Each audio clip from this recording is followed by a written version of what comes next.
rapidamente uma história. Eu cheguei aqui para trabalhar em Campo Grande em 1985 e fui direto para um órgão que se chamava DTT, Departamento de Trânsito e Transportes.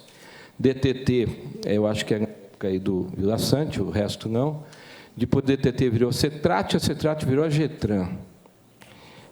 Quando eu cheguei aqui, eu tinha acabado de finalizar meu mestrado no Rio de Janeiro e fui convidado pelo, então, secretário Jurandir Nogueira para trabalhar na área específica minha. Naquela época, a revista Veja costumava fazer uma publicação do ranking das capitais recordistas em acidente de trânsito, e Campo Grande era a primeira. Então, eu estou falando para o senhor que essa questão dos acidentes aqui na nossa capital e no Mato Grosso do Sul remontam aqui, pela minha conta, 38 anos. Avançamos muito, né? Avançamos muito na estruturação dos nossos órgãos. Vila Sante pode testemunhar, está aí o Coronel Elcio, do Batalhão de Trânsito. Eu lembro, quando eu comecei a trabalhar, o Batalhão de Trânsito era ali na rua Caiová, né? Ali, quem vai ali para a Aero Rural, era um lugar muito ruim. A estrutura mesmo da própria GETRAN, da própria CETRAT, naquela ocasião, era extremamente deficiente. Nós tínhamos estruturas para combater esse setor extremamente deficiente. Uma máquina de pintura só, velhinha, que eu acho que continua na GETRAN até hoje, tá?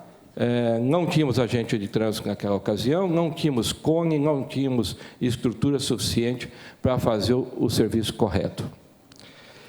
E o Brasil, naquela ocasião, também, todo mundo falava, e fala até hoje, nas eternas 50 mil mortes no Brasil. O Brasil sempre foi um país recordista em acidente de trânsito. Tá? E isso, se o senhor puxar as estatísticas do DPVAT, você vai verificar que elas estão por aí também. O que eu noto? Não adianta a gente fazer trânsito, educação de trânsito, redução de acidentes, não se faz só com boa vontade. Tem que ter estrutura, tem que ter equipamento, tem que ter treinamento, tem que ter, principalmente, recurso orçamentário. Se você não tiver, no caso, vereador Vila Sante, um orçamento digno e correto para que a GETRAN enfrente o problema dela, ela não vai conseguir. Ela não vai conseguir. Eu lembro que, quando eu fui secretário da GETRAN, eu cheguei na GETRAN, nós tínhamos exatamente na GETRAN 6 cones para atender uma cidade desse tamanho. Avançamos muito, avançamos muito. A GETRAN hoje tem uma estrutura fantástica, está a Ivanise representando a GETRAN aqui, muito bem estruturada, muito técnica, com muito serviço, porém a cidade avançou também, a cidade cresceu, e os problemas crescem juntos. Estava conversando hoje com o nosso amigo, o Bueno, lá da Polícia Rodoviária Federal. A Polícia Rodoviária Federal, hoje, em termos de estrutura, de equipamento, é algo fora do comum. Tá? Eu acho que é impressionante. Eles têm helicóptero, têm moto, têm veículo para resgate, tem toda uma estrutura eficiente e policiamento eficiente para combater. Tá? É a mesma coisa lá do Coronel Elcio. Embora o Coronel Elcio peça recurso para o DETRAN o tempo inteiro, mas hoje, em relação ao que era, mudou muito. Bombeiros. Recentemente, o ano passado, se não me engano, o DETRAN fez uma doação para os bombeiros de algumas viaturas de resgate, não é, coronel? O resgate eram 6 viaturas de resgate. A viatura de resgate, ela é extremamente importante. Se o cidadão conseguir chegar rápido no hospital, ele vai ser salvo. Se ele demorar para chegar, ele vai ter complicações. O doutor Samu aqui me falando aqui, se falar alguma besteira, mas é isso. Eu fiz um estudo, quando eu estava ainda na faculdade, Júnior, que eu comparei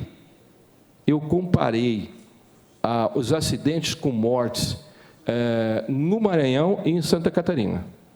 E fiz uma comparação bem bacana. Quantos acidentes com mortes nós tínhamos no Maranhão e quantos acidentes nós tínhamos com mortes em Santa Catarina? Quantos leitos de UTI nós tínhamos em Santa Catarina para cada acidentado? 100 leitos para cada acidentado. Quantos leitos nós tínhamos de UTI no Maranhão para cada acidentado? Nenhum. E eu chegava à conclusão que era no Maranhão, bateu, morreu. Porque você não tinha estrutura pós-acidente para você socorrer aquela pessoa que poderia, sim, estar viva, se ela tivesse um bom atendimento. Nesse quesito, o nosso Estado, de certa forma, ele avançou muito. O Vila Sante pode testemunhar aqui, quando ele foi comandante do trânsito, o que ele tinha lá, o que tem hoje, qual é a estrutura lá e qual é a estrutura hoje. Você pegar o DETRAN hoje, o deputado, está aqui o nosso gerente dos agentes, o Ajala e toda a equipe, o DETRAN hoje tem agentes de trânsito extremamente capacitados, extremamente bem formados, com estrutura aqui e em Dourados, para dar o atendimento necessário. Ontem, aqueles estavam lá em Corumbá, dando atendimento na recuperação de semáforos, que caíram todos os semáforos em Corumbá, nessas chuvas. Então, a equipe do DETRAN foi lá, com nossos agentes e a equipe de sinalização, para recuperar os semáforos, para deixar a cidade em ordem, para que a gente não tivesse mais acidente. Temos estrutura hoje, sim, muita estrutura, boa estrutura, mas o problema continua aí. Quando o senhor fala dos números, eu vejo que a gente avançou muito, mas os números nos perseguem. Os números estão ali na nossa cola.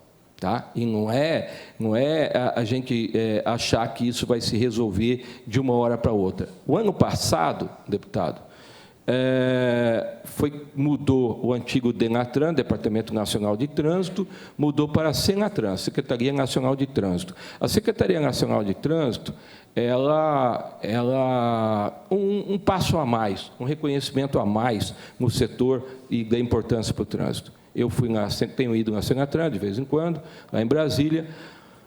A quantidade de funcionários de Senatran não é menor do que essa bancada aqui da frente, para fazer frente a um problema no Brasil.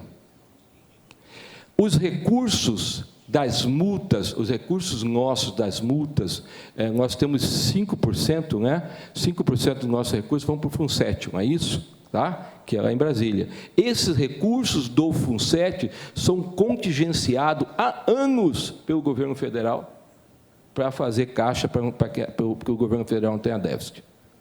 Como é que você vai atacar um acidente de trânsito, uma crise sistêmica, endêmica na área de trânsito, se você não tiver recurso para colocar lá? Se o recurso está lá no caixa do Tesouro para fazer caixa para você não ter déficit. Há anos, deputado. Isso não é coisa de agora, não. Então, o que eu digo para todos é o seguinte: nós temos aí um problema a ser enfrentado, sério, nós temos capacidade para enfrentar. Hoje nós estávamos lá com a PRF ali na CCR Vias, nós temos capacidade para enfrentar. Hoje o DETRAN tem recurso financeiro para isso, tem técnico suficiente para isso, tem capital humano, não só o DETRAN, PRF, PM, SAMU, nós temos estrutura para isso. Mas o problema está ali. O problema não se afasta. O que nós precisamos do nível macro, do nível maior de entendimento de política pública? É que as autoridades, no caso, por exemplo, o senhor, a Assembleia Legislativa, Câmara dos Vereadores e assim por diante, fiscalizem a aplicação destes recursos, que são recursos oriundos das multas de trânsito, que são destinados por lei para a educação, para a engenharia e para a fiscalização. Se a gente não fiscalizar isso, esse recurso não chega na rua. Não chegando na rua, não vai adiantar nada. Não vai adiantar. Eu não vou ter uma cidade bem sinalizada, eu não vou ter uma estrutura de educação para o trânsito correta, eu não vou ter um atendimento médico adequado para socorrer o meu acidentado. A gente pensa muito, a gente conversa muito numa situação meio idealística, né? Só para fechar, eu fui há uns tempo atrás convidado para fazer uma palestra numa cidade de médio porte aqui no Mato Grosso do Sul. E o nome, não vou citar a cidade, mas o nome da palestra era o seguinte: como vamos resolver o problema de trânsito aqui nesta cidade? Esse era o tema da palestra. Bastante gente lá, um auditório do SESC Senat, bacana lá, né? Eu estou vendo lá a conversa, eu perguntei, amigos, Vocês têm aqui na sua cidade, que é uma cidade médio porte, 100 e poucos mil habitantes, vocês têm algum equipamento para fazer sinalização de trânsito? Não. Vocês têm uma fábrica de placa de trânsito para tentar, pelo menos, resolver mais urgentemente algum bairro? Não. Então, esquece, vamos para casa. Sem estrutura, sem recurso financeiro, não vamos para lugar nenhum. O doutor aqui sabe, se ele não tiver uma estrutura de maca, se ele não tiver uma estrutura de ambulância de boa qualidade, ele não vai conseguir salvar ninguém. Eu tive a oportunidade, doutor, eu não vou lembrar o nome, de ter relação profissional, e veio muitas vezes aqui no Mato Grosso do Sul, com um dos primeiros médicos socorristas do país. Tá? Era um senhor japonês, que eu lembro muito bem dele, e ele veio várias vezes aqui. O que ele dizia? Desculpa, eu não sou médico, posso estar falando uma besteira aqui. Ele dizia o seguinte: não importa se esse cidadão vai ser socorrido pelo helicóptero da PRF. Até é bom que ele seja socorrido pelo helicóptero da PRF, porque ele vai achar que vai se salvar. O importa é que eu coloque esse cidadão o mais rápido no hospital. E tem um hospital correto. Citei hoje na CCR, que a CCR é concessionária da rodovia dos Bandeirantes, que corta ali na região de Campinas. A CCR foi um exemplo mundial em que a equipe de resgate da CCR, ela na época, colocava a vítima de acidente de trânsito em 14 minutos dentro do hospital. Aconteceu o acidente, ela pegava, ia lá, a equipe de resgate chegava, em 14 minutos ela colocava, mapeando todos os hospitais da região, tendo equipamento, tendo câmera, tendo equipe de socorro. Esse cidadão, ele pode sim ter uma probabilidade de ser salvo, tá? Quando bem socorrido. E quando eu falo em infraestrutura, eu tenho um acidente, eu preciso também ter estrutura para socorrer, eu preciso ter meus agentes de trânsito para controlar o trânsito. Quantidade de vezes o Bueno pode testemunhar, agora nesse último ano, que nós tivemos acidentes com mortes nas rodovias, das pessoas que estavam socorrendo o acidente. Agora, esse ano, eu acho que foram dois ou três episódios. O cidadão estava socorrendo o acidente. Aí passa o outro caminhão, atropela, o outro caminhão bate e assim por diante. Então, deputado, eu finalizo minha fala dizendo o seguinte para o senhor. Da parte do DETRAN, nos últimos 2 anos, nós investimos 20 milhões de reais em sinalização. O governador Eduardo Riedel vai lançar um pacote enorme agora, em outubro, de sinalização em todos os municípios do nosso interior. Enorme, grande. Recursos de onde? Recursos das multas. Isso impacta? Impacta muito. Uma cidade bem sinalizada, um semáforo bem colocado, uma placa de pare bem colocada, ela vai salvar uma pessoa. Então, nós investimos muito. Na parte da fiscalização, lá nos nossos agentes, trocamos frota, trocamos a parte de estrutura deles, colocamos novos agentes lá em Dourados, que é uma cidade complicadíssima também na área de segurança. Educação, as meninas ali, está ali a Andréa, está a Eliane lá em cima, a Graucimara, que ganharam prêmios nacionais nos últimos anos com a estrutura delas. Temos hoje no DETRAN, pouca gente sabe disso, a melhor e maior mini cidade de trânsito para que as crianças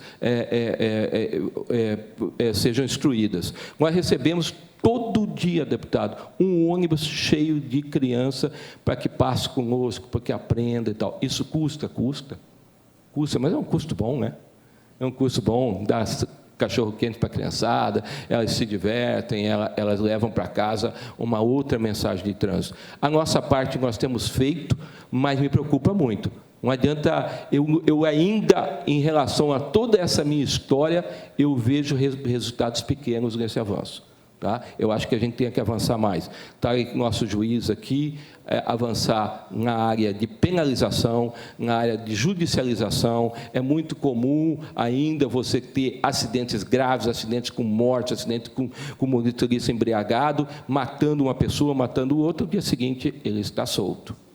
Enquanto a gente ainda viver essa história, nós não vamos avançar muito. Peço ao senhor o quê? Nos fiscalize. Cobre o orçamento do governo do Estado, fiscalize, veja a aplicação dos recursos, se esses recursos estão realmente sendo aplicados. Eu acredito o seguinte, deputado, o senhor é um gestor público de primeira qualidade, O órgão público não foi feito para ter caixa.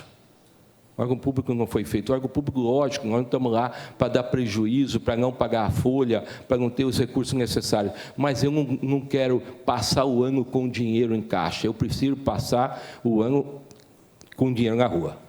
Muito obrigado pelo convite.